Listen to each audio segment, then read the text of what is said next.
Ito nga't naglambing yung anak ko kakatapos ng exam at yung pinangako naming Jollibee sa kanya ay kailangan to pa rin na. Kaya ito, andito na kami sa Jollibee Hotel. Kasi nga hindi nakasama yung mag-ina ko at nakadagat kaya mag-hotel na lang kami. At andito nga't napakaganda ng swimming pool nila. Dito na nga kami sa Jollibee Travelers Hotel. Ayan, napakaganda at napakasulit nga mag-hotel dito. 6 nga lang kami dalawa ni Missy at nag-additional 200 sa anak ko. Kaya napakasulit at napakaganda dito sa hotel na ito. Jollibee Hotel. Ito nga nandito na kami sa room 6. Tapat namin mismo yung sasakyan namin. Kaya napakabilis lang magdiskarga at magkarga ng gamit. Ito ipapakita ko sa inyo yung room. Ay napakaganda. 1.8 kamo na lang kaming tatlo. 22 hours ay sulit na. Check-in ka nga dito ng alas 2 ng hapon. Mag-check out ka kinabukasan ng tanghali ng alas 12. Smoking area nga sila dito. Pwede ring uminom. Dito nga pala yung CR nila ay napakaganda at napakasulit. Ito nga yung kwarto namin ay napakaganda. Ito nga yung anak ko at naka-life vest na at gustong-gusto ng maligo. Dahil di talaga namin siya naisama sa dagat, kaya susulitin niya daw talaga dito sa Jollibee. Ito at napakaganda nga ng swimming pool ng Jollibee Hotel. Pwedeng mag-relax at mag-inom din dito. At may mga alak din silang tinda dito. Family bonding namin dito dahil naiwan sila sa dinadyawan. Kaya ito, tuwang-tuwa na yung anak ko. Sabi ko nga ay mag-shower na muna kami. Ito at mag-shower na muna kami bago kami mag-dive sa swimming pool. Ito tuwang-tuwa na naman yung anak ko at napakasulit na naman ang pagpunta namin dito sa Jollibee Hotel. Kaya sa magpaplano kung gusto nyo pumunta dito ay napakalapit lang neto. Dito nga lang yan sa Barangay Sinlawit,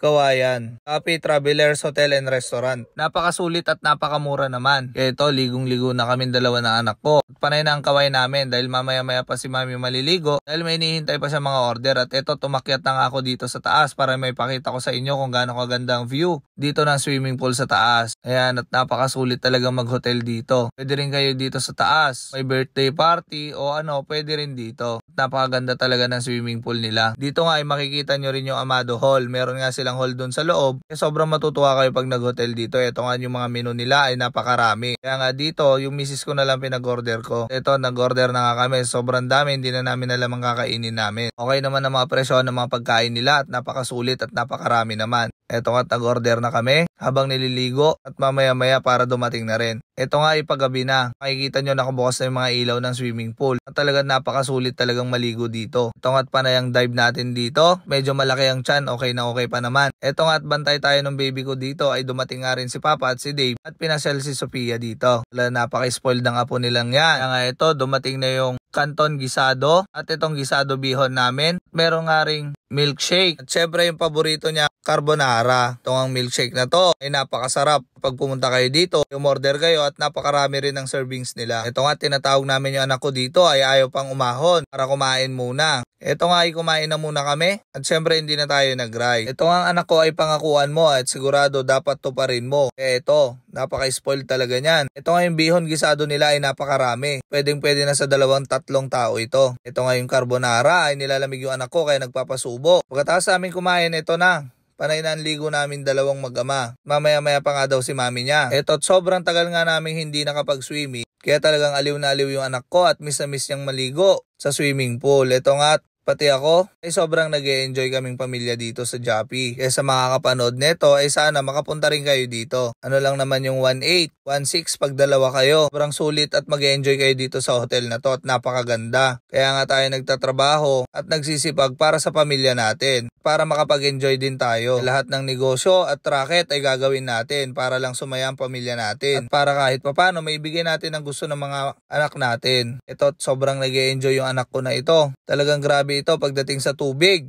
Talagang hindi mo mapapaahon yan hanggat hindi nangungulubot ang kamay at paa niyan. Kahit na nanginginig na sa lamig yan ay tuwang-tuwa pa rin maligo yan. Laking tulong din yung life vest niya. Kung mapapansin nyo kahit nasa malalim siya ay okay na okay. In order nga lang namin yan at styrofoam siya. Hindi siya katulad ng dihangin na mabilis mabutas.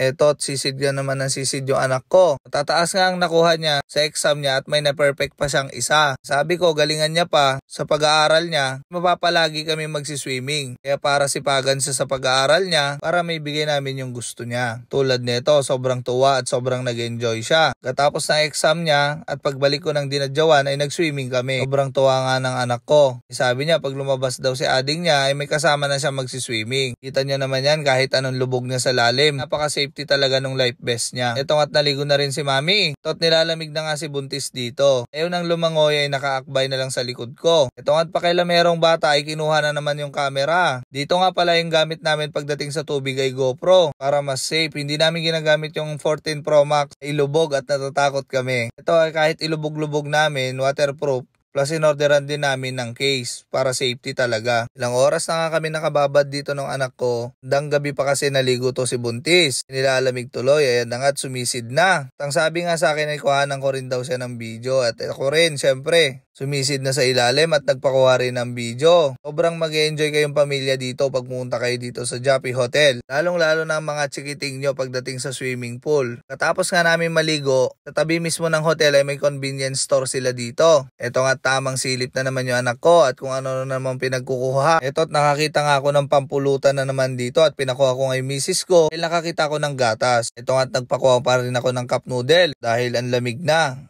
Alas 12 na nga ay gising pa kami. Ito, kinuha ko na nga tong Pilsen. Tapos nga ni buntis ayaw niya makaamoy ng Red Horse kaya Pilsen na lang ang kinuha ko. Ito, ang dami na naman pinagkukuha ng anak ko. Kaya dito tayo. Susumikap tayo hindi para makipagkompetensya o mahigitan ng iba. Kung di, para kumita para sa pamilya. Ito, dito na lang kami kumain. Dito kami nagtambay. Diyan sa siso-siso na yan. Ito, tuwang-tuwa na naman si Darwin nyo. Nakapilsent na naman tayo. Ito nga pala, napakasarap na gatas. Tawagin. Kaya ano pang hinihintay natin? Gatas na yan, Chong.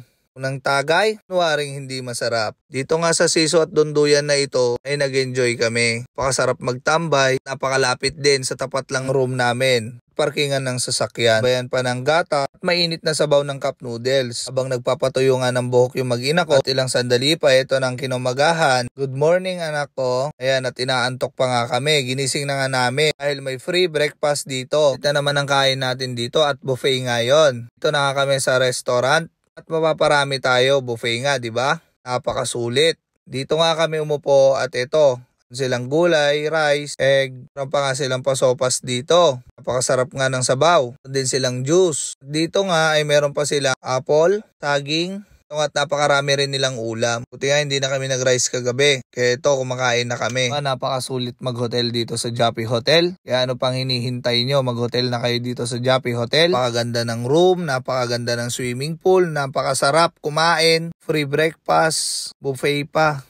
Pagkatapos nga namin kumain, ito na naman yung anak ko. Maliligo na naman daw kami. Ito nga at mag-alas 9 ng umaga. Ay syempre naligo na naman agad. Ito nga pala at pinakita ko rin sa inyo. Ang itsura niya kinabukasan ay napakaganda pa rin. Sobrang tuwa at napagbigyan talaga yung anak ko ngayon. Sobrang nag-e-enjoy din siya. Dahil talagang pinapangakuan ko ng mga ganito. Yung anak ko para makapag-aral ng mabuti. At para ma-challenge din siya. Sakto nga itong swimming namin ay napakaganda at hindi pa maaraw. Napakakulimlim at napakakalmado at hindi umuulan. At hindi rin maaraw. Kaya nga dito kumuha rin kami ng video. Halin mo ang asawa at anak mo dahil mahirap bumuo ng isang pamilya. Mag-asawa, mag-usap at ayusin ang problema. Tanggalin ang pride, isipin ng mga anak, pahalagahan ang pamilya. Kapag sumuko ka dahil sa opinyon ng ibang tao, talo ka. Always remember, harap ka para sa pamilya mo, hindi para sa ibang tao. Sa ngayon, hindi na uso ang papugian ng asawa. Ang uso ngayon ay sino ang kayang bumuhay ng pamilya nang di umaasa sa iba. Matured ka na kapag na-realize mo na ang kailangan mo lang sa buhay ay bahay, income at maayos na pamilya.